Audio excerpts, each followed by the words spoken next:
2 éléments qu'il ne faut pas faire. Ne pas haïr les sorciers, ne pas avoir peur des sorciers. Kobanga ndokite. So bangi so pese pouvoir likolo na yo. Eza pasi komona na Kinshasa lelo ba prophète bon ba sali nzambe entre guillemets. Ba eli moi na kindoki. Alors bio moi na oyo to torturer pour le bas. C'est pas ça la meilleure méthode. Parce que la base de la sorcellerie, c'est le secret. La sorcellerie doit être tout en zone. Structure, il y a c'est la plus corps astral, projection astrale. La sorcellerie est une forme de magie. Tu vois, un frère mystique à Manamutu. Mais sorcier à Manamutu. Un occultiste, quand on va se concentrer à Mami Namutu. On va dire que c'est l'occultisme. Mais on avait peur des vrais chrétiens remplis du Saint-Esprit. Est-ce que sorcier est relié au occultiste? Si, il y a relié au occultiste, vous relié à sorcier. Et tout dépend du travail de sorcier occultiste. Au niveau du travail. Si on travaille, tout va dire que Mimi pour la lorsque vous priez pour un sorcier, Loki, au moins on a mis sur un ciment. Voilà. Alors on a mis sur une balai. Mais sur le plan spirituel, ils ont mis sur une balai à un ciment. On a tout sorcier dans la alors, ça fait un peu sur le problème, c'est avec ces désirs-là.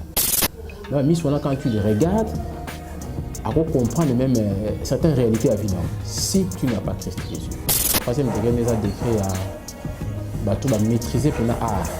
Nous avons un mot avant de la quitte, il y a un système qui est à côté en tête de la tour, un mot il y a un mari de famille.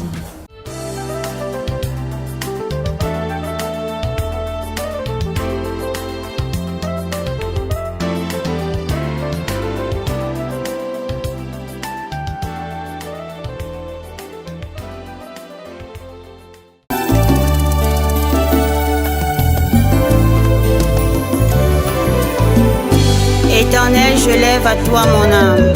Mon Dieu, en toi je me confie. Que je ne sois pas couvert de honte. Que mes ennemis ne se réjouissent pas à mon sujet. Alléluia.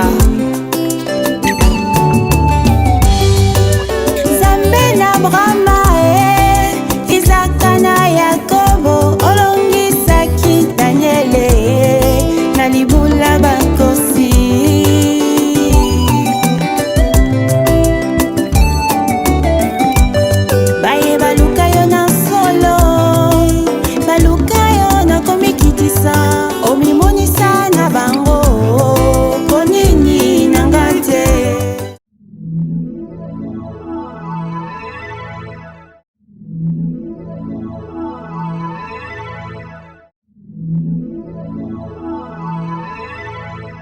Bonjour, bonjour, bonsoir partout dans le monde entier. Nzambe Langa Pambola Bino, c'est votre humble serviteur de Dieu, évangéliste Michel Ekouchou. Nous continuons toujours série Nabiso. Il y a le monde dans l'église.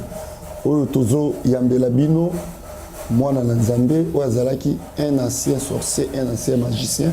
C'est là qui m'a molili, mais le lot a dévoilé des choses où il a exercé tant Azalaka Kuna. Bien aimé, Bible lobby na Romains, plutôt na Ésaïe 8, verset 20 à la loi et au témoignage, si on ne disait pas, l'aurore ne sortira pas. Donc, l'élo oyo, toza na privilège, il y a que découvrir des choses cachées à monde des ténèbres. Oyo mutuye moko azaki kuna bande ko exercer kolo Yesu Christ bimisi kuna eze songomi na bana Nzambe koyoka témoignage oyo ko sosolisa yo oyeba nini oyo kindokesa la kana ba vie ya bato. Merci beaucoup na bana Nzambe la sengi bo partager pe bo s'abonner massivement na chaîne Nabino évangéliste Ekouchou TV bo aimer bo commenter positivement. Bo tout na pe ba mituna Nabino to ko répondre parce que to yambeli bino frère Aruna. Sans plus tarder, bonjour frère Aruna. Oui, bonjour évangéliste. Na sepel makasi ko yambola mko lelo. Je crois que tout va bien. Oui, tout va bien par la grâce de Jésus. Et à l'endroit à Benginga, évangéliste comme journaliste. Nabi mais toza ba nzambe, Saint-Esprit, ce que l'on moyo salima pour la gloire ya nzambe. L'Esprit de Dieu va nous donner toujours des directives. Donc c'est un peu ça sangoboni. Oui, qui met ça na kombo ya kolona biso Yesu Masia. Amen. Les autres ont évolué sur la sorcellerie toujours. Toujours sur la sorcellerie, c'est aussi dessiné peut-être au côté le témoignage, le témoignage avec les parents, parcours, on a tout ça, ma base sur la sorcellerie pour que moi différence. Ok. Les lots, tous ont matasiko. Oui, donc les lots, on peut dire indice, élément, la pratique, il y a la pratique, il y a sorcellerie. Donc, indice, élément, où ils ont la carte pratique. Le bloc photo, c'est la différence entre sorcier et bâtiment. Donc, tout normal, la sorcier. Oui. En tout cas, à vous la parole, papa. Ok. Bon, dès la manière qu'on a la fin de l'année, la sorcellerie, tu as 3 étapes principales. Hein? Ok. La société traditionnelle, déjà l'apprentissage, 2e degré, puis le 3e degré. 3e degré, les a décrit à tout maîtriser pour l'art et la sorcellerie. La sorcellerie. C'est-à-dire que nous avons un mot avant de la quitter, il y a un système qui est à côté en TP d'autres. Tout le monde est mari de nous, toute femme de nous. On a décrit à l'école. Alors, la fin de Nabaki, dans la sorcellerie, d'abord, on a tout compris dans Ndoki, structure Yandoki. C'est la plus corps astral, projection astrale. Mimi pour la basse Nzambe. Lorsque vous priez pour un sorcier, Ndoki, au moins, on a mis sur un ciment. Voilà. Alors, la mise sur une balai. Il y a un moment qui est là, quand on a papa Mingakala, il va avoir une connaissance au kilt. Ah, il y a d'autres personnes qui ont compris. Oui, c'est vrai qu'on peut ça me convoquer signer une politesse. Voilà. Ça signe une politesse. Quand tu parles avec quelqu'un, on peut se convoquer. Attends, bateau, ça spectacle. Alors, un spectacle, on peut ça public et me convoquer. Ça, c'est vrai. Mais sur le plan spirituel, ils ont mis sur une balai à la ciment. On a tout social dans la rose à Saint-Théotal, on a tapé sur mon combat, avec ces défis là. Mais quand tu les regardes, à quoi comprendre même certaines réalités à venir. Si tu n'as pas Christ, bien sûr. Pour toi, va ancrer un bon moment dans ta Christ, le guitar, bah, on a élo comme côté. Ndoki, abimara dans zoto. Ce sont des éléments des différences. Il faut besoin pour ça la différence entre la. Ndoki abimara dans zoto. Qui pour participer à la table de nuit, qui pour combattre, qui pour ça là. Occultiste peut abimaka, mais abimara morte. C'est ça. Un occultiste, tant va se concentrer à mami na mutu. C'est-à-dire un vrai mystique à mami na mutu. Effectivement. Occultiste c'est tout abima. Nous avons pratiqué occulte mais abima, il a pas passé. C'est un vrai mystique à mami na mutu. Mais sorcier abima na mutu te. Un sorcier soit abima na mutu à ozongate. Donc, soit bimi na mutu, mais la pratique nous sommes balaké, ceux qui sorciers abimi à tiki nzoto. On balou si nzoto, moi sont exact. Non, il y a place dans un néant. Ok, merci. Donc comprenez que les sorciers ne sont pas par la tête. Effectivement. Non par la tête. Nous devons avoir la poignée balai. Abmara soit na mutolo le nombril, ou alors il sort par la nuit. Ce sont les deux éléments. Une fois, j'étais avec un homme de Dieu. Oui. Avec prier pour moi, mon quoi d'ailleurs sorcier. Prier pour moi, bon, il avait déjà vaincu. Toutes les gens qui sont venus avec quoi menacer moi. Il avait vaincu par la prière, par la grâce de Dieu. En tout cas, c'est un homme de Dieu extraordinaire. Absolument, frère. Ngai, la salle évangéliste, balaki sanga et loko musuite à part le sambo na kombo na Yesu. Na petit frère wana, en tout cas félicitations. Pour le loko musuite à part le sambo na kombo na Yesu. Vous savez que vous avez invoqué ceux qui ont été, puis vous avez invoqué à combat Yesu. Vous avez la solution de biloko nyonso. Amen. Peu importe l'inspiration de ça m'a repé ça yo. Ma kolo banayo, zando kiwana chema boko na mutu, sopela emai, salabo mais au finish, c'est le nom de Jésus-Christ. Donc à Kenya Moscou, donc on va continuer comme moi. On va expliquer non seulement boko na yo, tiens sima mutu, tu pries et puis tiens na mutolo parce que de kebma na mutolo. Maintenant, qu'est-ce qui se passe lorsque les sorciers sortent à tiki corps physique? Tant abimi corps physique est allé dans mbetu. Corps astral est bimi. Si un apprenti sorcier, alors la bande ko lota nazo qui déplace moko boy na komi place moko boy mimba ba lota. Or en réalité ça pendant d'autres té. Et la réalité. Et la réalité ça dit corps astral na bimi. Mais le corps là pratique la sorcellerie et ça la 60% illusion. Moi, sentir réellement bah effet ou les à moins que tant qu'on évolue dans l'initiation, depuis là comme conscient. Effectivement. Il y a un moment sur la noter, on a fait un document, mais dans mon cas, comme ça, on a été au document. On s'est fait un document, comme ça, on a document. Donc le fait que moi, on régulièrement dans rêve, on a document. Moussou peut rappeler à Lali, un sorcier abîmé qui est au local. Autant de Koloka a utilisé l'image naïe. Alors il y a des bossous, il y a un bête mouton à Lali. Afali, il y a des tobacca. Bon, le téléphone, ça va capturer l'écran. Il y a le beau qui capture l'écran. Donc il parle ça le loco pour capturer le guina à jouer le guinayo à Tchamosko de Bosso n'indé on va local ouais bah oh bah Sambela sur Salibo bien sûr ah on doit Sambela quand point na pistoté on peut pas les retrouver ici effectivement on doit Sambela il est rempli de Saint-Esprit donc on peut ça même pas à 1 mètre à Corneille il ne s'approchera pas parce qu'ils ont la moto mourir mané ko tumbai à s'approcher il y a moyen de qu'il bonisa ni a bonisa yo moto moli mo santo ne sa ni et kufa poazo yo akokwisa yo na ekobo na boye okimiso nzela losambo wewe osala mwa mbeba moko boye moi le diable il commence à te culpabiliser mon niveau ça moi nzambe vraiment ta biloko sala imto sambelaka tout ça a une culpabilité okima losambo plus okima losambo plus okoma affaibli le fait c'est un derrière utiliser donc un enfant de Dieu quand tu tombes zonga et pas ya papa zonga na ndako tata senga bolimbisi okomona ki on continue vivre chrétien normal. Alors tant que sali bongo a scanner image na yo yo siko muto yo kotikala na ba ko plonger dans un profond sommeil c'est-à-dire sommeil na yo kozala ozoye ba sur le côté vous avez muta yo koti ola libre toujours 21h bola yo la miki na tongo boy o sentir à tel le côté attendez dans la buto ki yo muta so ba luka muki yo ki amoté donc ça mi ka maintenant je le na yo a aucun on coopérer a aucun un endroit la parcelle moko a quitté na niveau moko parce que ils ont une dimension où les sociétés ne peuvent pas descendre hein par rapport à accord à mutuana pour éviter à talenter image dans la vue alors quand là il a couvert l'image là il peut descendre à un certain niveau à opérer ce que mutu à la liwana na rêve ne va voir quoi alors moi ce que mutu wana au batkana quoi il y a attend sur moi la bouille ah t'as vu non après dans l'autre qui est bien tu vas dans les acquis pratiquement la société. Sur le temps où il y a bimi, les gens ont les cordons d'argent. La science a un fil d'argent. Fil d'argent, c'est un et ça, et là, comment on dirait singa.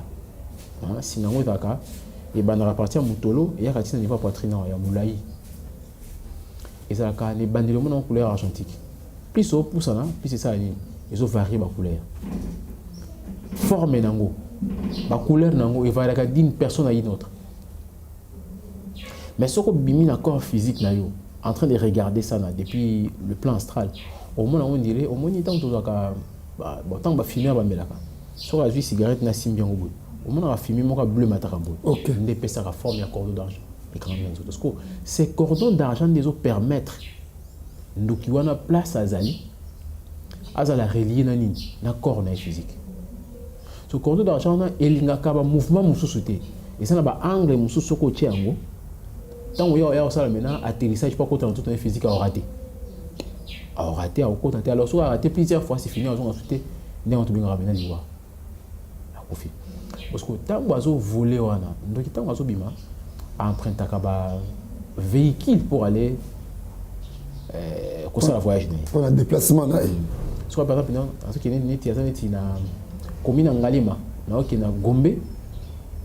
Net bon amour ibu surtout on a qui na Gombe on sa voiture tout on sa moto effectivement mais ceux comme qui ne gemena OK ne mandaka OK ne kisangani là mais faut ça bateau pour voyage comme là ceux communauté dans qui d'Afrique du Sud dans qui machine comme avion c'est pareil aussi na sorcellerie mais on peut avoir besoin véhicule en fonction de déplacement dans salle soit véhicule à moi exactement sorte belé bah quand on dit casse à tomate ils appellent le véhicule par contre soit fait monte bien à tournesol mukadikadi a autre faire mukadikadi a ko sala ngo a ko va pour so nguba nzeta kombo likasa manga a autre pe pour so bitabe hein muso zo pe ba écorce ya banzete muso zo pe ba pour so ba nyama ba teka na ba millet ba ça ba partie traditionnelle wana a quatre une partie première que a jouer n'importe quel véhicule à charger ce que véhicule wana yé muta ko définir o yo véhicule ni. C'est-à-dire quel mobile je dois utiliser. Soit même qu'il a utilisé avion qui permettre à l'omba comme tina poto à opérer à Yakuzonga. Mais là, tant que ça et que son corps physique est étalé dans ndako et lali, il doit le faire dans la limite ya molili. C'est-à-dire Tongo tanati. Tongo tanati. Les barrières solaires pour été. Pour ce barrière solaire écoutez en plein vol à quoi? Pas ça. Même si vous êtes en Kinshasa. rayon solaire est à opoya ao maintenant tant opoya nous autres on pas na ba qui Bible bengi la sorcellerie la magie. Oui. L'exode babi tu ne laisseras point vivre soit que la nuit c'est comme babi tu ne laisseras point vivre la magicienne. Mais soit que la version c'est même la version babi tu ne laisseras point vivre la sorcière, c'est-à-dire kindoki la sorcellerie est une forme de magie.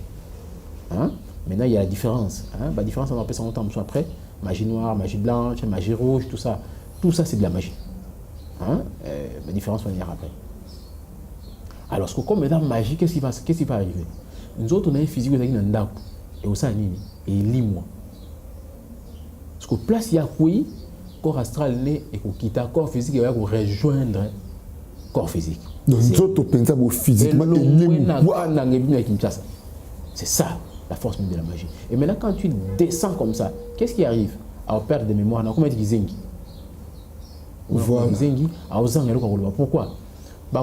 Comme ça na etawana pour qu'à dévoiler secrétaire. Parce que la base de la sorcellerie, c'est le secret. Il y a un petit monde qui dit que kolobate, ataba betu, ataba seloneni, kolobate. Et ça, pas si comme on a qui ça lelo, prophète, bon, ça y nzambe entre guillemets, il est moins dans qui doki, alors bio moi na oyo, to torturer pour le bas. C'est pas ça la meilleure méthode. Nous avons insisté encore, nous avons une mission tous les cas, nous avons sous les lots. 2 éléments qu'il ne faut pas faire. Ne pas haïr les sorciers, ne pas avoir peur des sorciers. Kobangando kite. So bangi so pese pouvoir li corona yo. So za mwana nzambe même si tu n'es pas conscient, il va que ndo kabanga kayo. Et puis on a comme ngwe. Na ba ko sala occultisme. Bando ki babanga, babanga makasi ya ko poussa penga la te. Dans banga. Na mona ba ngelo côté. Mais on avait peur des vrais chrétiens remplis du Saint-Esprit. Est-ce que sorcier est occultiste? Si, il y a occultiste, c'est quoi dire sorcier? Pour maintenant, et tout dépend du travail de sorcier. Au niveau de travail. Si on travaille, tout va dire au kufa. Au kufa, au lieu au kufi. Allié à un bouton. Allié pour kufa qui? Donc il y a lié occultiste. Bien sûr. Mayaga. C'est quoi occultiste? Qu'est-ce qu'il fait? Il travaille. Il y a une différence. Et ça, on a des moments qui sont bien, mes frères. Les bisoto, sambela, mais tout le monde a des résultats. Mais tout le monde a fait magie, a mon résultat. C'est mes frères. Et ça, quand vous dites que vous avez une puissance, Dieu est là, toutes les promesses de Dieu sont là. Vous avez ça au pouvoir, plus que ces sorciers-là. La différence, c'est quoi? La plupart, il y a des sont des fainéants. Ils travaillent. Le principe ensemble, il respecte difficilement. Mais par contre, il y a un occultiste qui dit que il y a la rétribution qui arrive directement. Il y a une discipline. Après, ça, un exemple, un exemple, un gamoko. Nathalie, qui, tant qu'on a se fait initier par les Indiens, on a adopté qui, mon maïa, ça, la méditation. J'avais 3 heures de méditation. Je dis bien 3 heures de méditation. Et je le faisais tous les jours. 3 heures de méditation. On a passé 10 minutes temps. Le 24 heures, on a passé 2h40. Le 2h40, on a passé 3 heures. Il y a temps.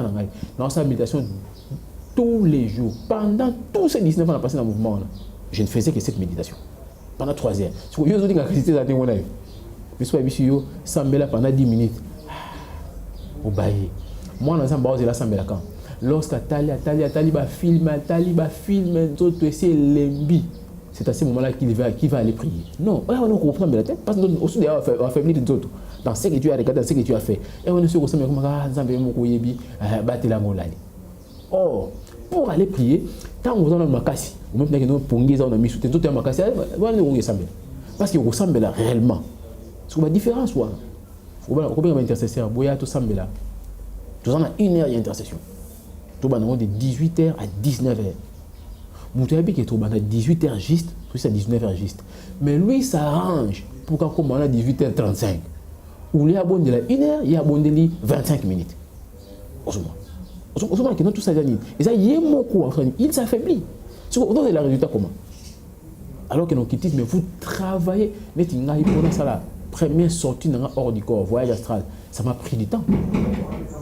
Discipline la cosa canate. Donc c'est un peu ça. Oh, moi, la discipline c'est extraordinaire. Imaginez, frère, au lobby, sur 30 jours, il y a moins. La personne me dit il y a 3 jours. 3 jours, on a jeune à sec, on a tout comme ça, mon frère, au bout d'1 année, et vous allez extraordinaire. Si vous bloquez, on a l'habitude de faire ça. Dans l'obité que nous avons ça par rapport à effort, tout ça là, non. Hein? J'insiste, tout ça confusion. Et ça par rapport au mérite, et ça grâce. Vous méritez le côté de mais il faut manifester vis-à-vis de Amen. Par la prière, par l'adoration. Et ça, c'est au côté de bon délit, n'est-ce pas dans mon rabat. Dans ce système, il n'y a pas d'ensemble. Se retourner tous les sorciers, se retourner tous les occultistes, on va attaquer la chrétien. Et là, c'est important dans ta prière là. Nous sommes la prière noire. Hein? Tout ça, adoration, prière à combat, tout ça, maquilla, tout ça, surtout. Et là, c'est la force dans la prière, c'est l'adoration. Au moment il fallait un kilt. Dans le moment d'intercession, on va faire dans l'adoration, il y a dans le Ngolango. Il y a des choses qui sont très non, oui, Satan, c'est bien bon. Mais il faut commencer par l'adoration. C'est dans l'adoration que les chrétiens ont la force. Il y a chaque fois. Quand tu pries, n'oublie jamais d'adorer Dieu. Parce que le moment on dit adoration, on dirait adoration. Et puis vous allez, c'est la constante pour les chrétiens. Vous allez voir que ce qu'on adore, nous avons bien. Le reste est fonction pour prier. Donc, bon, qui dit c'est ça. Alors, tant que y a des bimatique, corps physique, cordon d'argent, on a des eaux les reliés. À cause de n'importe quel véhicule n'a acquis, à s'arranger, à cause avant, rayon solaire et bouteille. Et tant qu'on a opéré, à cause de corps physique, dans tongo à la mouki. Maintenant, qu'est-ce qui se passe dans la table de nuit? On va écouter la réunion, on va boutoir. On va parler de tout. Qu'est-ce que tu as fait? Au Salakini, voilà, dans chaque filet nocturne, on a vu une abisso. Dans Salaki Boye, j'avais fait ça. Dans l'hôtel, dans le tabé, dans le banzeta comme, dans le Boye, dans le Boye. Dans Salaki,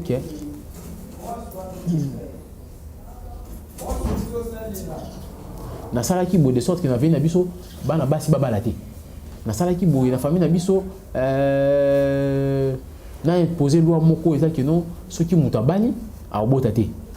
M'ont abali. Mais on repère ça compte rendu kuna. Oui, après c'est compte rendu, c'est ce que je fais. Ah bon? Je suis base de ça, il va récompenser avant. Ils sont récompensés. À travailler bien, PC. Travailler bien. Ah, ils offrent des battements, on a fait des battements, on a venu, on a fait loi, on a fait des battements, on a fait ok. Bah mettez-le ma beau. Tu peux récompense. Récompense, voilà. Sauf qu'au salaire de l'autre côté, tu es sanctionné. C'est-à-dire, soit au salaire à moté, au salaire ma bé mon côté, tu seras sanctionné. Il y a un moni, que le sorcier ne fait que le mal. Moussala n'a pas pour faire le mal. Alors, tant qu'on voit la réunion, on a maintenant, il y a aussi un peut-être, le système a dit qu'il est dans la bon, il y a aussi un il faut qu'on sacrifie au moutou. Alors, le tour à moi, moi, tour, il y a monsieur X. Bon, papa, on a mis sur X, il faut payer ça, oui, non, on paye ça. Tout ça, il y a un télémission dans un petit cercle là. Il y a un ça. Il y a tout le monde va se poser des questions, mais il y a un important. Dans ce moment, la famille, tout le monde malheureux, va souffrir. Bon, de quoi on a fait fort, commerce, tout ça, relation dans le monde, tant que ça s'est retrouvé dans le poteau. À comment est-ce qu'il y a un problème dans la famille, il y a intervenir. Ça soutient la famille. En réalité, il fallait bien tout beau soutenir par la prière. Mais dans la sorcellerie, ce n'est pas le cas. Tant que tu vas faire on t'a soutenu, et ça, quand c'est en Allemagne, quand c'est en Danemark, dans le Canada, tu as soutenu, qu'est-ce qu'il faut? Bon, yo, frère X, on peut s'habiller, c'est dans la Suisse. La première intention, ça va lui faire mal. Mais le coup là, il y a processus, il y a apprentissage, il y a sorcellerie, premier niveau, premier décret, premier enseignement, c'est la haine. On installe d'abord la haine. Bon, il va trouver ça normal. Ah bon, ça va. Tout ça, maître dans la carte, il va arrêter stratégie. Ok. Qu'est-ce qu'il faut? Ça dépend. On peut s'habituer le connaître. On n'a pas bien dit, faut qu'il y ait un périco. Je suis rose. Dans le but, tu as loin de moi cet enseignement. Moi, dans un kabaka. Et puis, si tu as le Saint-Esprit, tu as la brille à l'eau. On a insisté dans le monde. Il est à la prie. Un vrai chrétien qui a le Saint-Esprit, a tout péché, la matin, mais si tu as le monde, si tu n'as pas le Saint-Esprit, donc c'est dommage pour toi. Donc, on continue le Coran. alors bakozwa eloko na moko basali nini bakena moko ba musupeta kaneni musupeta ka papa il veut sacrifier ses enfants. Papa a sacrifié bana na ye. Bon basengi bon pesa biso vie ya bana no basi ba onyo so bana te. À cause de la bloc. À cause de la bloc ba poupée, ba statuette moko boy. Il amène ça là-bas dans le monde occulte, ba représenter comme ses enfants. Et ses enfants feront quoi? Ils seront sacrifiés au monde bana basi kitoko, ata sali relation malam, ça n'aboutit pas au mariage. Donc, et ça, symbole, même maintenant pour faire quelqu'un du mal, dans le monde occultiste, dans le monde de la sorcellerie, parce que ici je parle de la sorcellerie, parce que la sorcellerie est dans le niveau base astrale, les astrales supérieures. Bako doit statuette mokobo et que comme mokobo. Attends nous, comme là on a invoqué, là ici en gros esprit à yo mutu. Bako ya batonga, tout va, moto benga ba finite kala, je ne sais pas vrai comme pour la je ne sais pas, mais tout bien encore ba finite. Ba couturer ba ça là on peut pas tonga veste ba ko yango ba piquer dans kati loko wana ba maintenant ko prononcer ba parole incantatoire et au komona makambo ba sali wana ça va se répercuter dans le corps de la personne qui est en vie nécessairement bon. Alors lorsque ba sali fait à mutu il y a mutu ba kino ah nini doki azu mwaka mutu c'est important d'inviter, c'est pas à lui de faire le choix. Donc sélectionner zaka bango moko batalibo ya ça dit yo vandi staff et vandi ba poneli ils ont dit ba joueur ba footballeur dans ta terrain hein c'est pas les joueurs qui vont décider comment on beta le boy on beta boy quand tu dois décider bon yo na mon lelo na zone aussi ma ko beta liboso te beta na sim voilà lelo on va attaquant mais na mon lelo au beta on pense à droite c'est le coach qui fait les choix yo na terrain on ça yo exécuter coach à biso c'est pas avec la société c'est ça bon ba bi pesa biso mutu kingandi et tu fais quoi tu vas le faire sur boy yo moko pour ça nini okufa un jour parce que principal kindoki ole musuni ozongisa musuni ya moni misi moko lobaka osopi pétrole ou futa pétrole et ça ba langage connu.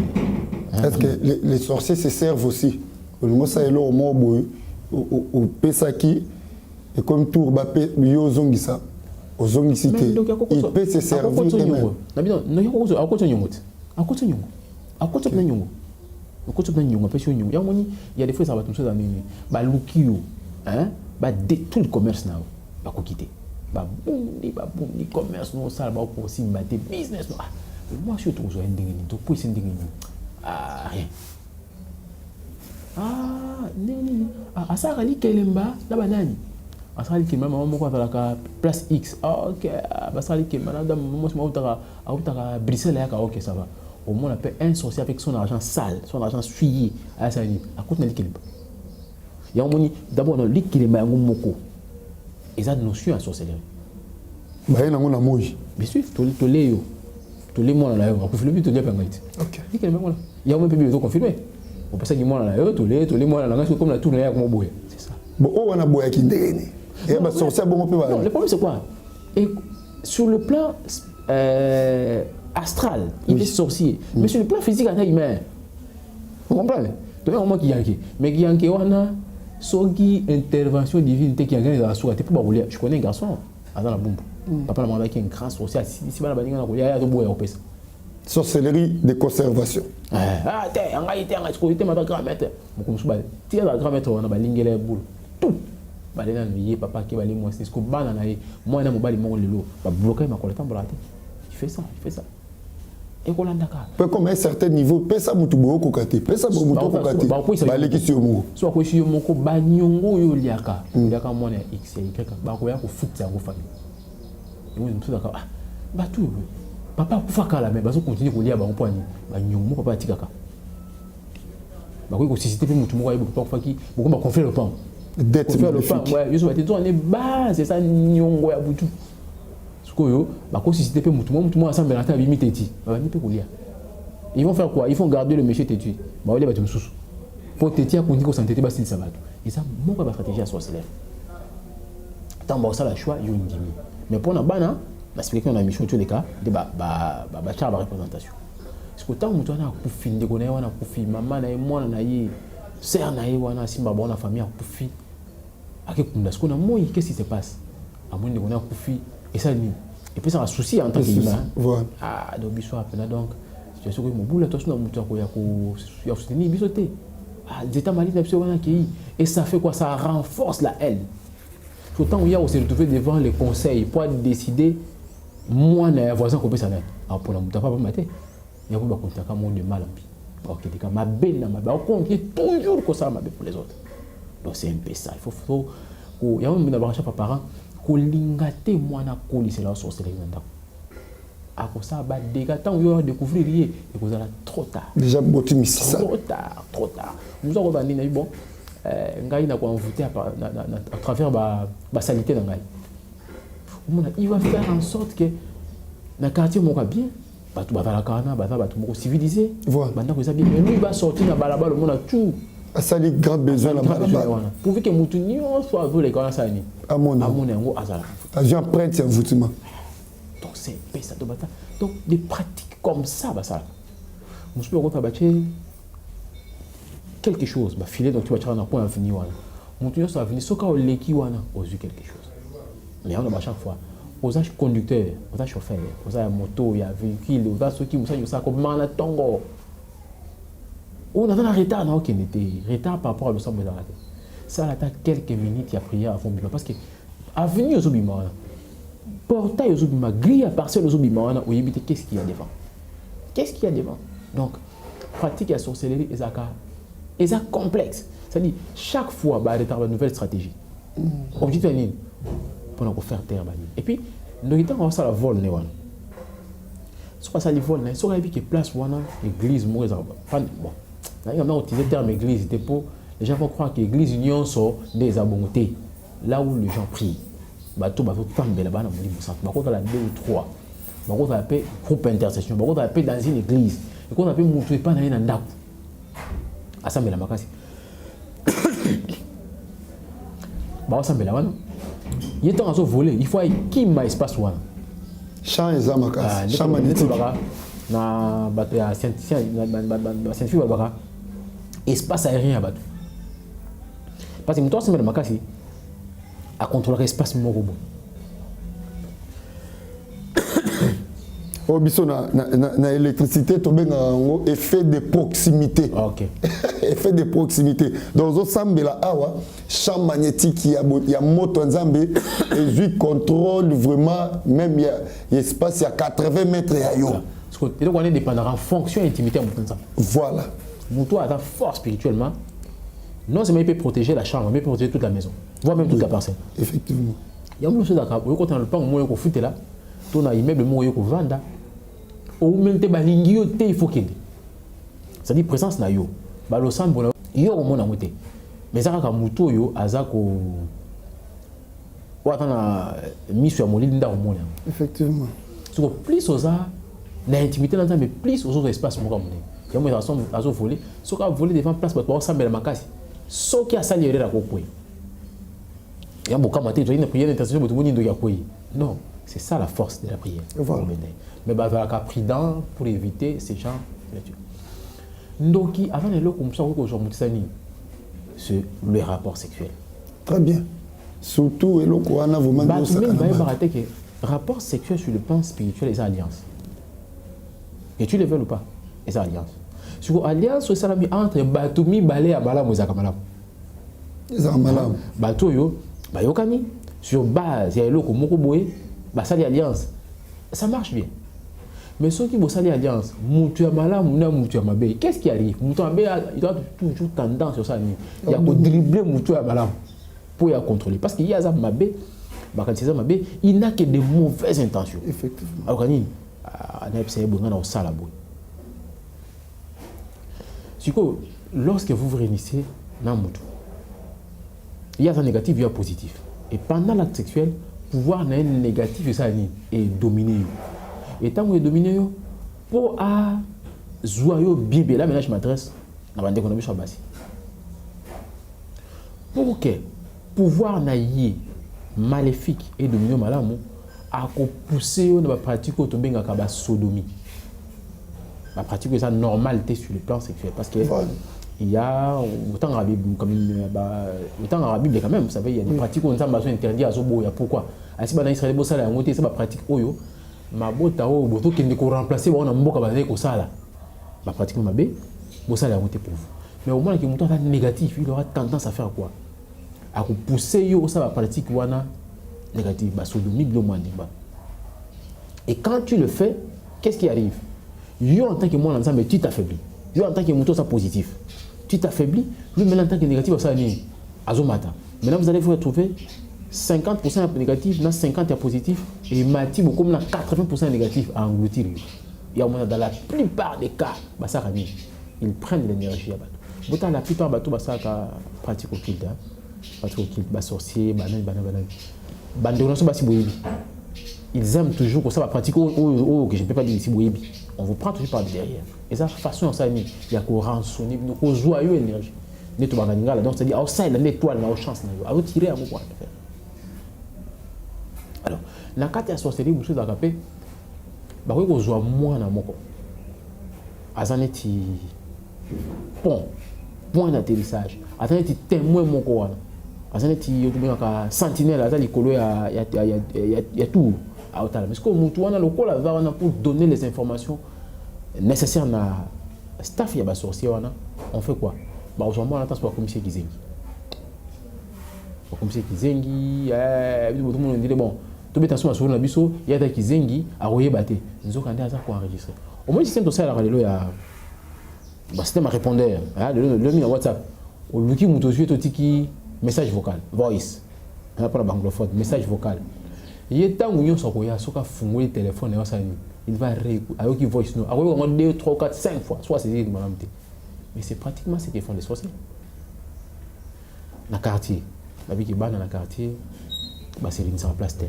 Alors ça on a parce que dans la parcelle la papa on a directement on dit dans quand on va faire la chaîne garçon quartier va faire dans la place où on est. On boit na butu ba ça ni. Ba piquer bilo na ba. Tant bino boy ba ni ko beta masolo na bino. Ils ont quoi enregistrer. Ma chère ngala cop mo boya.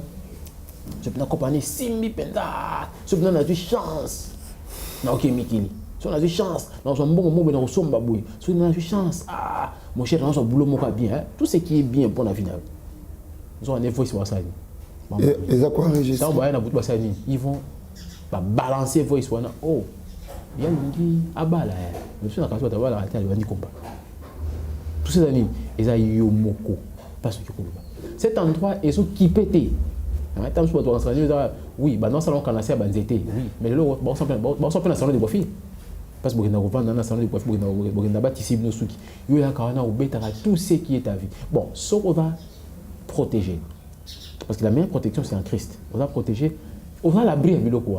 Mais si tu n'es pas protégé, il y a un gros, mon frère, ma sœur, Yom Tozol Nangai.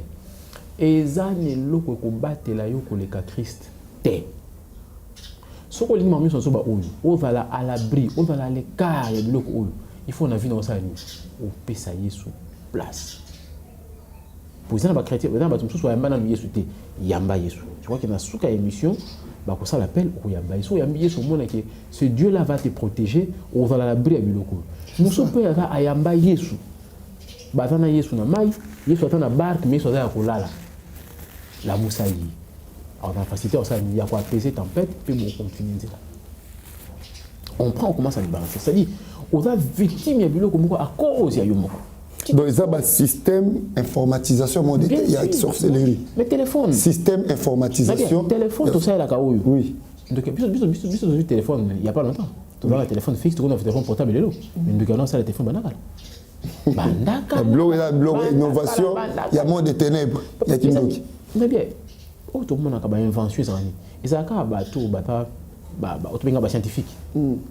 Niveau spirituel, il y a un contact dans le monde occulte. Azur a inventé. Non, pas un exemple. Téléphone portable. Attends, téléphone fixe. Téléphone cagnos. Tout ça là dans route. La vie des téléphones est bien.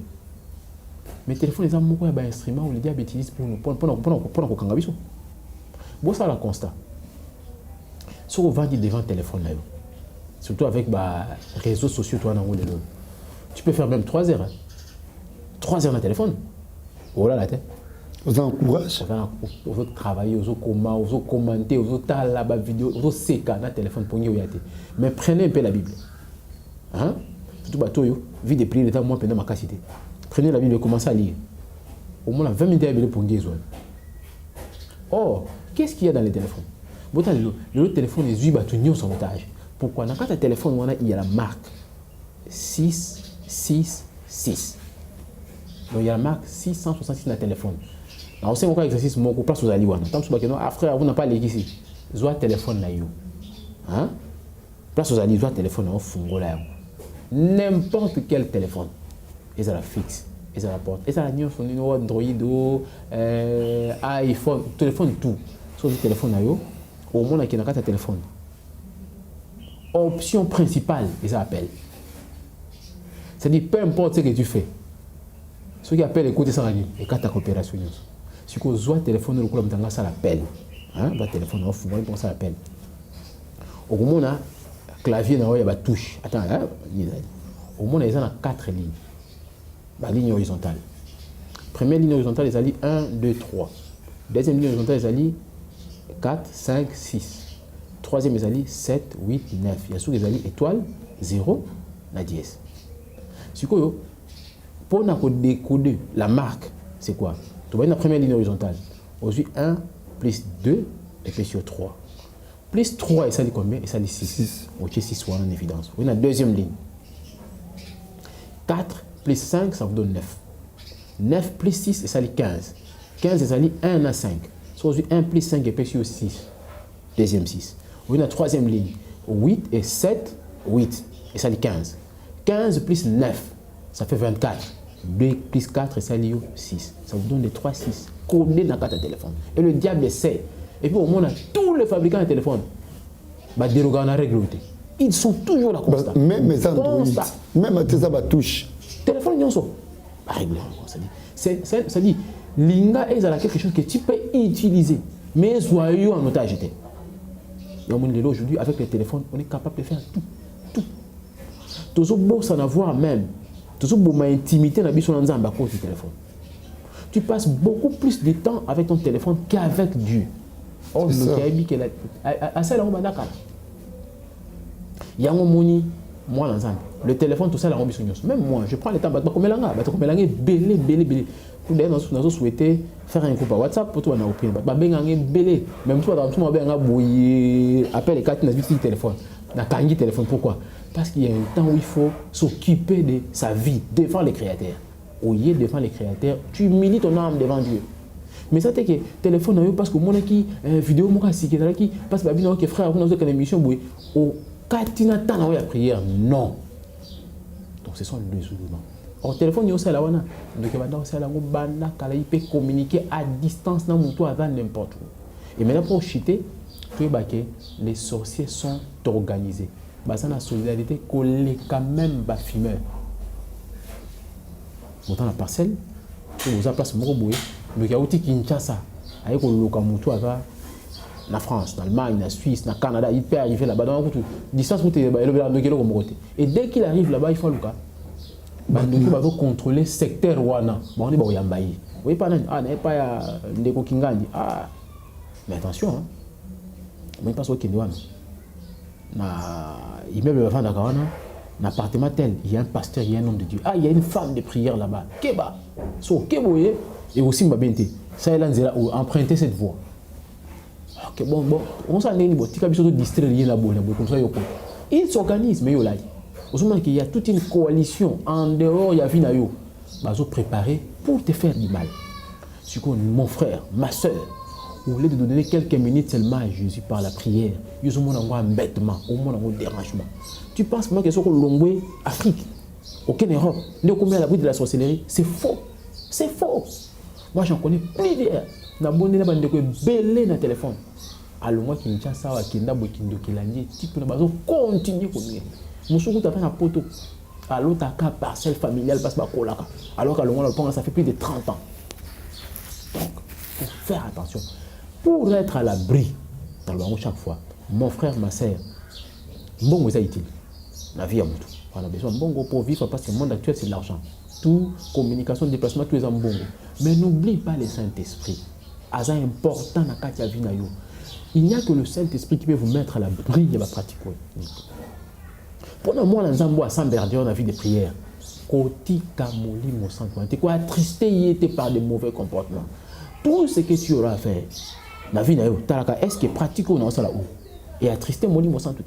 est-ce que pratique on entend dans en conformité dans ensemble ni au comment que tu seras à l'abri ba na mi ba sambela loboye peut-être pour mon raté mais tu belé ya ko bunda manasima contre ta vie mais le Seigneur fait quoi? Il te protège dans la saragnon sauté dans la saragnon quelque chose de nécessaire il y a un moment il y a des fois que je me sens sambelité fatigué au sambelité au lali mais ne pas vous pas jouer Zambé la souveraineté ça peut-être comme ce moment a fait que ça tout le monde fait quoi attaquer et pendant ce qui ça et arrive à Kanaba dans Zambé au batambora na kubanga Zambé mingi akoma atamso na butu boye omoni dokimoka yi pala ndayo to omoni bamboa mi bamboa ba soldat ba ref ba sorcellerie ni zane wana soko omoni de nio kana ref na yo nde wana niveau au niveau de la sorcellerie c'est que yo peut spirituellement combien niveau liko ba ko combattre omoni atamso na butu wana papa au gagner bitubala ou alors tu vois quelqu'un que tu connais ayiko luka yo surtout omoni longia mutu oyo yebi na mutu na sorcellerie mon frère ko s'inquiéter te yeba ke na tongo temps bola muka yépe kuna na sorcellerie ayebi ke mutu wana moninga ye to monani il est conscient ya moni dans ton totali ça va dire bakimisa ke longi nga otala oti c'est-à-dire oka soni po monaki ils ont dire okuti mutu mo sa lo mo bibinte oka soni c'est belé la moni yo ko katata ki ono yo ka taki ndoto te ebele Zambé asali pena ke yo azwa yo a même on a dimension wana baba lo ka que tu puisses voir ça mais ce que nous dit bon conseil dans ça va vers la personne prêche lui Jésus très évangile ce que boyi il y a une condamnation à vie oui puis frère ou dans Zamba Pambolo ngai Nzambe asalanga grâce na mona penza l'église aye peut-être l'ogné boné liboya ali moi boy de retard déjà la soit qui il est pas ébi gomoni il est pas ébi ata ça toi ata mona na bopé ça bot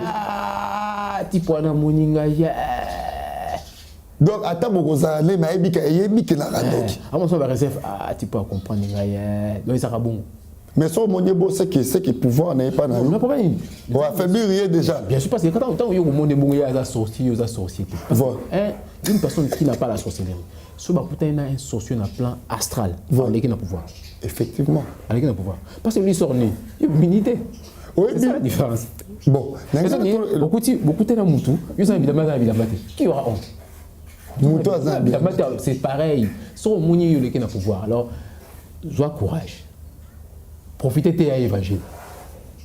Bah, monsieur pour côté bon avant gagner. Ça pour comme jugement. Pourquoi ni malobana ya juger na suka. Na mukola suka. Mukola suka jugement ko dala batia ko évangile baso tika kindogo boya kale. Donc tu fais ton travail. Mais ce qu'on peut la vie on peut bouiller, il va venir ko na ko bonde la parce que c'est une personne dangereuse. Hein? Mais ça lui semble c'est que perquisition retour. Ça ça met dans malamté. C'est une personne dangereuse pour notre dire ngada mo faluka à tout prix. Akofani, akope ça ko salir yo. C'est un faux témoignage pour que nous soyons attention, donc c'est compliqué. Et puis, tes amis, réputation. Bien sûr. Parce que si tu as déjà une réputation, c'est fini. Tout ce que tu auras à dire, même peut utiliser Bassi pour faire tomber. Si Bassi, tu vas utiliser bon pour faire tomber. Donc il faut faire très attention. Il y a des avancées, prêche l'évangile de Jésus. Est-ce que tu as sauvé une personne, mais sois limité. Moi, je connais quelqu'un, il est vraiment sorcier. Mais, à zone de voler, mais la personne lui-même a un doki. Bon, niveau n'est comme un doki, n'a pas de dévoiler Moutou, mais on dévoile les secrets qui nous guident.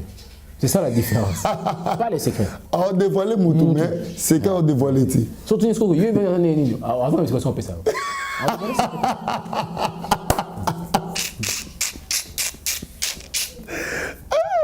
Zambé. Oui, mais bande kolanga katsa kolo bakamola lo bopo ngai la uti ko yungu la l'église ba sorcier. Frère Kingani sorcier. Sœur Kingani sorcier. Mais na prêcher ba la Nzambe kindokeza mabe. Moi je prêche toujours Jésus-Christ de Nazareth. Alingi bandoki, alingi bino mesele. Moment de se repentir. So la tei sorcellerie bogo. Il faut attaque. Bien sûr. Mais la Bible dit ne vous mettez pas ensemble avec des infidèles. Pour comme des infidèles. Le balanza est pénétré déjà dans mon thème endokité, c'est que on a évoqué au Canada. Il y a que la parole n'est sauvé. Mais oui, soit boyamou. C'est fini, c'est ça le jugement. C'est ça le jugement. Le jugement est fini, voilà. La plupart de lobby, la plupart, ils ont la côté de ministère de le quoi les aides de délivrance. J'ai pris pour les cas de la sorcellerie, la maladie démoniaque, mais j'ai serré comme un sorcier. J'ai sorcier. C'est pas patience. Au bout de 2010. Aïe, au Betty, Aza, patient beaucoup maintenant 2022 à ce compte. Aza, comme politique à faille. Comme les sorciers ne lâchent pas, oui. Toi aussi ne lâche pas Jésus. En tout cas. Alors, c'est là que vous au tika. Je peux tika. Tu vas te noter. Ah, la monnaie, ça m'a fait un bien tika au Sambela. Ah, on a salaire, ma casse, on a salaire. Pour l'acheter. Quand nous avons besoin de pambola, matissa prière. Vina, on a un fukama. Kotombo la maboko, le pas encore le tika et un moté. Pour l'histoire, Koufi. Est-ce qu'il va te passer? Ma course à relais. Pour te clôturer, je voulais juste savoir, parce que tous les débats en Zambie, quand un sorcier meurt ou une sorcière, maintenant son esprit de la sorcellerie là, qu'est-ce qui arrive? Bon, normalement. Pour finir ta sorcellerie. Normalement, son esprit sort ou bien c'est comment un sorcier ou avant un niveau à l'écolo. Avant Koufa, il faut le tout le monde a dit qu'elle est succession. Non, aluka muto atike succession pour la spiritualité. Il faut muto physique boui. Atike là pour ça ni po, muto na tika na ba nyongo ba liste musala fala sala. Les gens qui combattaient, il y a le continuer combat. Siko soki a ju mututé, là il devient dangereux. Mais ça m'a neni, ça m'a que l'esprit a Koufi. Esprit on a sorcellerie ça ni, il y a bana ko luka ba tout même descendant. Il y a alignement muto. Il y a muto na, le sang est là. Et puis possible rani. Une maman sorcière a boti bana miwa na basi batana piste 80% de la bande. Après ça on entend tout na libom. Tout na bombo ko bota na bango. Même na libé les paix. Bien sûr. Kablo blo ko ba yimo na mutu. Eza rani. OK, ça qui ndoki. Donc ça dit ba ça là yango po ni po ba nyongo ya tana ngombu tout ça va continuer cette citation là. Bon, monsieur te rappelle l'esprit. Mais que la malédiction oh ya sorcellerie continue. Le ko la tali ki bani abatu. Malédiction na écouté vendre ils ont rien na kata ligne wana bato wa na sima soki ba yambi yesu te po kangola libota wana ça continuera. OK au moins attends monsieur d'aikité mtalaki société ki papa na yo zui chance à kozongote mettons au boti bana bo cet esprit là influence yi ko passer par tout le monde avec opérer na bango. OK ba yi ba laisser le moi mais po ni po e compte era zui wana bon moko esprit papa ça ni il va dire maintenant qu'on communique avec l'enfant. OK continuité toujours continuité, il faut faire très très attention. Papa va qui ndoki akufa et s'il était bino ba botikali tenez-vous la main par la main bon qu'il n'est pas à Christ. Lorsque Christ va vous racheter à battre les bino so battre la balle là au moins la question ça ni kozonga mais so qui boluki Christ était et kozonga la même forme puis so une forme wana et dans la très puissant que en tout cas alors bah est-ce que ndoki ko taper na bis si moi c'est un doki bis so il n'a pas yo linga tire langue au bal non le problème c'est quoi et ça bah pratique wana ça pratique ils comme ça moto susceptible base qui doki susceptible ça dit va fungoler porte moi ça qui n'est comme numéro quelque part bon et lamba kolata et lamba ils a vraiment déconseillé à partager surtout le kaba surtout à autre bien à lingerie hein soutien sous-vêtements ba kabel wana et ça et qu'on fonde la porte, et qu'on peut ça yo ouverture pour qu'il ne bouteille aussi ça. Ah bon? Ils appellent ça malam pour les enfants de Dieu de le faire. Surtout, les gens qui ont joué, n'abami n'abana nzambe. Et l'eau est comme il est comme il hein? C'est mieux utiliser moto. Parmi les 4 éléments de la nature, on tient moto tout bien. Qui ose jouer lamba na yo, surtout bah jeune sœur. Aujourd'hui, sous-vêtements na yo, soutien na yo, tout ban génique na obo qui on a mal. Ne commettez jamais cette erreur. Ne commettez jamais cette erreur. Mais ils ont coulé boy. Ne commettez pas. OK, est-ce que ma question sur matanga couple mobile ndoki moi c'est ndoki physiquement la femme va contrôler le mari et puis à konyo kolai. Konyo kolai ça c'est rien ne pourra marcher dans la vie à toi. Oh na kindoki le baki que moi ça pouvoir oui dans ndoki. Na ndoki moi c'est la reine. Il y a moins sorti bala basi ya bala miki bazaki nobani. Ngana la princesse. Ma pesa nga couronne, ma pesa nga boy, ma pesa nga. Bon mon aura dit bon ça va j'ai misé solo. Maman solo. Et puis au moins l'attitude à moi là, elle aura tendance à dominer. Les yango moni ba véritable sorcière. Ba ya parce qu'on église dans un ministère. Dangereux sous quoi. Oh là là. Dangereux pour les cas. Mais ce qui moi sorcière la nzambe. Hein, na motema na e. Ça rappelle extraordinaire. Parce que la famille, elle met son cœur dans l'œuvre. Effectivement. Tout le monde attend maman la biso basi. Avant de dire Nzambe na kina motema na soutenir le ministère des frères. Sera soutenir. Au moins la question on a 10 euros. Après si on 9 euros tu gagnes 1 euro. Pour aller soutenir. C'est que ceux qui ont la pratique mabe. Misé. Donc moi donc à bébé église mobimba. Et au senti force. Parce que bon soit courant wana la travailler l'esprit à mai wana né on peut se succès. Et à mon il faut faire très attention. Les cambos couple associés na comprendre ce que couple wana. Donc comprendre que mobali na mobali. Bah comme ça on dit le côté. Et l'autre côté à tout le côté la femme qui domine. C'est moi ça le dit le monsieur c'était. Na yebi couple. Na yebi couple wana. Yo neni moi ça vient touro quand tu as comment défendre moi si wana. Na yebi couple wana moi si likolo mobali na se. Mais na tala bango mobali na moi si bango nyoso bandoki. Mais moi ça dominer mobali. Madame console na moi yebo na butu. Il y a un frère, c'est moi là-bas, Ndoki, il y a qui pas bon. Il y a pasteur, il y a prophète et prophète. Voilà. Son habité, moi là, tout ça, bah pédissi bah bougie, bah quand moi na maboko, bah tomber maboko na moto pour être Kindoki. Mon frère Kindoki c'est là, bon moi na zolé na moi il y a là sans force hein. On s'en a rien devant un micro. Moi, vous augmentez la haine. La haine. Donc, comme tout le monde a dit, est-ce qu'on ne peut pas mettre la bouteille? Non, ça vous peut faire ça, la table, papa, non, ça n'est bon, pour arrêter. Qui est ça, l'effort lobby. Lucas, va payer ça en bon. Quand il battait, pour y aussi battre. Va payer ça au caca, na forme, moi, allez, bon. Ma parente à parente. Hein? Je moi, je billet moko. Il y a 100 francs. Alors, on a soulevé la bouteille dans qui doit bien tous juillet. Le colon tombe, on a bougie. Prophète Néwana Zolanda pour azoper c'est bon tout là que ça. Bah je dis colon à table mon les planches mon bah poser ce billet 100 francs là. Bah bêti en gros bah c'était dans les 4 points bon et vendu immobile. Zonga. Papa on a combien pas zoa bon. Na fini. Vie comme misérable. Alors, quand mon robot va payer voiture, à sa taxi pour permettre de parler de déficit financier là-dedans. Tant que voiture, on a boire qui ça fait combien de jours? Le troisième jour, moi, on a bien boutoyer dans moteur, on a puis à subi. Abima boy, moteur est bête. Donc c'est ça. Tout ça, c'est la haine qui amène ces éléments. La destruction. C'est pas ça. L'amour et la parole de Dieu. C'est ça qui nous dit ça. Parce qu'il faut qu'on aborde avec amour. Avec amour. D'abord, on doit prier pour nous. Il faut l'amour. On doit prier pour un couple. Et là, c'est un signe d'amour. Et quand tu le fais, quand tu pries avec amour, il y a des résultats. Et Dieu fera. C'est fini. Merci beaucoup. Que Dieu vous bénisse. Merci beaucoup, notre frère Aruna.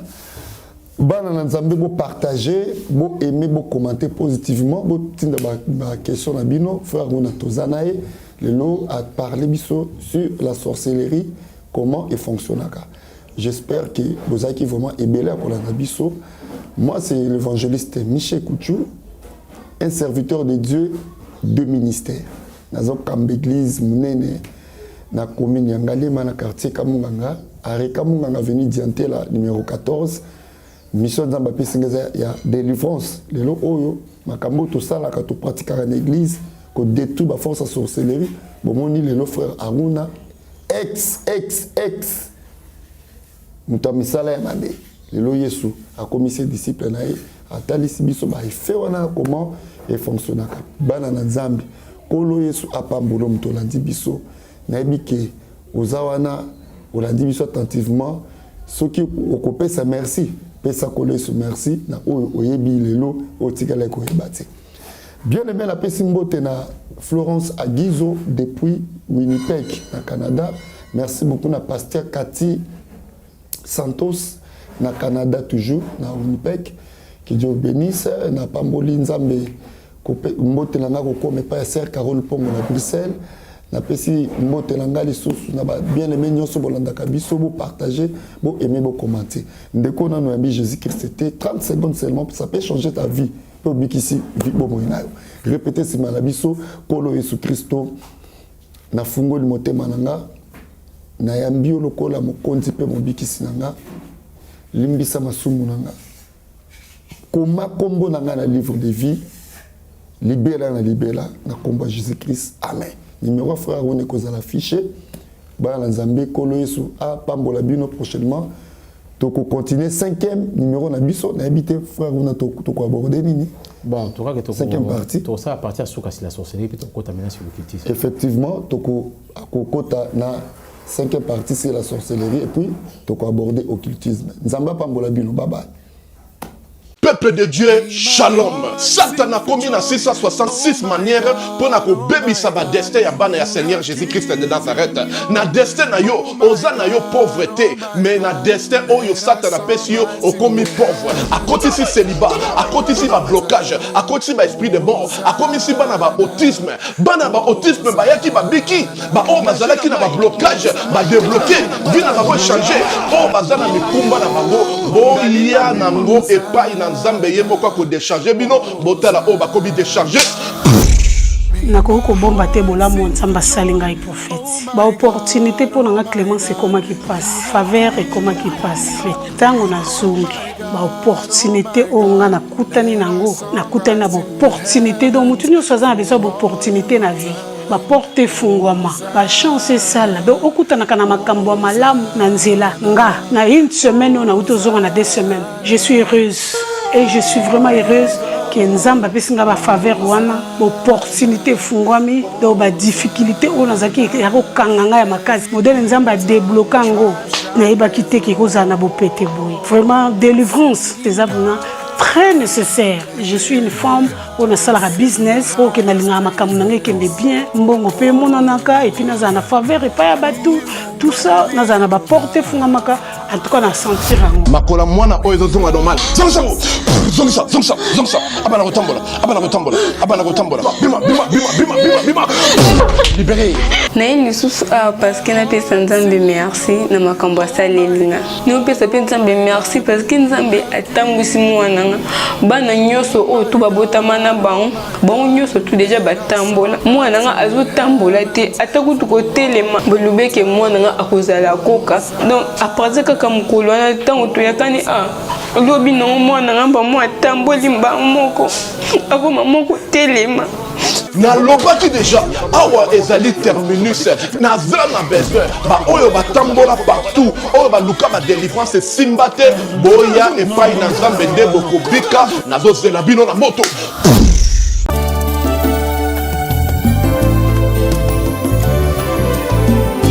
Éternel, je lève à Shalom à tous, je vous salue tous au nom de Jésus, c'est la prophétesse Esther Emmanuel. Bien-aimés, ce soir je viens parler à une personne. Toi qui as des problèmes, tu as des difficultés, tu es arrivé au bout de ta vie. Tu te dis, ça y est, moi c'est fini, je n'ai pas la solution, moi ça y est, mon problème est répondu, je suis épuisé, je suis fatigué. Tu te poses des questions en toi-même, tu te dis, pourquoi moi? Bien-aimé, le roi David était un petit garçon. Le roi David, son père lui a dit d'aller paître le troupeau, bien-aimé. Donc l'enfant David était hors la maison de son père, en train de paître le troupeau de son père. Mais laisse-moi te dire, à cette époque-là, c'était quelque chose de lourd pour un enfant. Pourquoi? Parce que c'était un métier très difficile à cette époque-là, très difficile. Et c'était un métier le plus bas de bas en Israël en cette époque-là. Mais le roi David est parti faire ce que son père lui a dit de faire. Il le faisait très bien. Pourquoi? C'était une formation pour lui. C'était une souffrance à l'ombre pour l'élévation de demain. C'est pour toi, pour ton problème.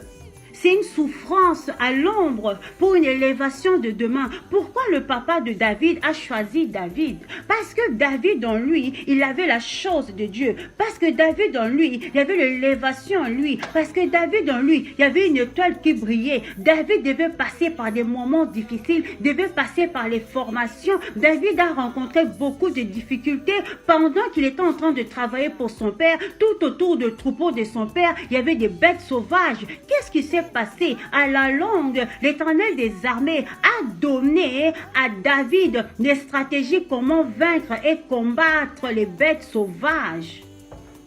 C'est comme toi. Dans la situation où tu te trouves, à la longue, quand tu vas rentrer en profondeur, le Seigneur va te donner des rhémas. Un rhéma, c'est quoi? C'est une parole révélée. Pour une parole révélée, c'est une révélation, afin que tu puisses combattre et vaincre, bien-aimé. Qu'est-ce qui s'est passé? David, pendant la formation, David faisait tout avec amour. Il a pris la souffrance pour lui. Il a gardé son silence. Il a commencé à travailler. C'est comme toi, commence à travailler. Commence à travailler dans la souffrance. Commence à prier dans la souffrance. Parce que demain, tu puisses rencontrer la gloire de Dieu. Parce que demain, tu puisses voir qu'il y a un Dieu qui est puissant, qui peut agir dans ta vie.